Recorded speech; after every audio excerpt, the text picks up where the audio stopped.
বিশ্বকাপে সেমিফাইনালে ওঠা মানেই আপনি বিশ্বের সেরা ৪ দলের একজন। অনেক কিংবদন্তি দলও কখনোই মঞ্চে উঠতে পারেনি। তাই বিশ্বকাপে সেমিফাইনাল খেলাই ফুটবলের সবচেয়ে বড় সম্মানগুলোর একটি। ১৯৩০ থেকে এখন পর্যন্ত বিশ্বকাপের সেমিফাইনাল খেলেছে মাত্র ১৫টি দেশ, আর সবচেয়ে বেশি ১২ বার এই মঞ্চে উঠেছে জার্মানি। এরপর আছে ব্রাজিল ৮ বার, ফ্রান্স ও ইতালি ৭ বার, আর আর্জেন্টিনা ৫ বার। আর জানেন, আর্জেন্টিনা এখন পর্যন্ত একটি বিশ্বকাপ সেমিফাইনালও হারেনি, ৫ বার খেলেছে, ৫ বারই ফাইনালে উঠেছে। বিপরীতে জার্মানি সবচেয়ে বেশি, ৪ বার সেমিফাইনালে হেরেছে।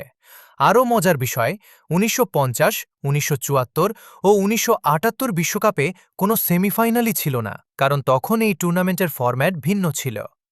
আর এবারের বিশ্বকাপে শেষ ৪-এ জায়গা করে নিয়েছে ফ্রান্স, স্পেন, ইংল্যান্ড ও আর্জেন্টিনা। এখন দেখার বিষয়, ইতিহাসে নতুন অধ্যায় লিখবে কে, আর কার স্বপ্ন থেমে যাবে সেমিফাইনালেই।